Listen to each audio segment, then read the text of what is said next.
প্রিয় স্ত্রীকে ঘরে রেখে সকালে কর্মস্থলে গেছেন স্বামী। ঠিকমতো পৌঁছেছেন অফিসে তা জানাতেই ফোন করলেন স্ত্রীকে, কিন্তু সেই কল আর রিসিভ করছে না কেউ। টেনশন মাথা চাড়া দিয়ে ওঠে। পরে বাসার অন্য ভাড়াটিয়ার মাধ্যমে খোঁজ নিলে তিনি বাসায় গিয়ে দেখেন হাত বাঁধা, গলায় রশি পেঁচানো ও রক্তাক্ত অবস্থায় পড়ে আছেন তার স্ত্রী। ঘটনার পর এলাকায় চাঞ্চল্যের সৃষ্টি হয়েছে। লোমহর্ষক এই ঘটনা জানতে পেরে পরিবারের সদস্যরা বাসার তৃতীয় তলায় গিয়ে নাজমা আলমের মরদেহ দেখতে পান। ২৮ জুন টাঙ্গাইলের শিবনাথপাড়া এলাকার নিজ বাসা থেকে ওই নারীর মরদেহ উদ্ধার করেছে পুলিশ। নিহত ৫০ ঊর্ধ্ব নাজমা আলম ওই এলাকার ভেটেরিনারি চিকিৎসক শফিউল আলম শাহিনের স্ত্রী। পরে পুলিশ ঘটনাস্থলে পৌঁছে মরদেহ উদ্ধার করে ময়না তদন্তের জন্য টাঙ্গাইল জেনারেল হাসপাতালের মর্গে পাঠায়।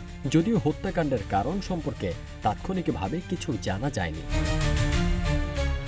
পুলিশ জানিয়েছে, ময়না তদন্তের রিপোর্ট আসলেই নিশ্চিত হওয়া যাবে মৃত্যুর প্রকৃত কারণ। তদন্ত সাপেক্ষে ঘটনার সঙ্গে জড়িতদের শনাক্ত ও গ্রেপ্তারে পুলিশের অভিযান অব্যাহত রয়েছে। তবে ঘাতক যেই হোক, তাকে আইনের আওতায় এনে দৃষ্টান্তমূলক শাস্তির দাবি জানিয়েছেন শোকার্ত স্বজন ও এলাকাবাসী।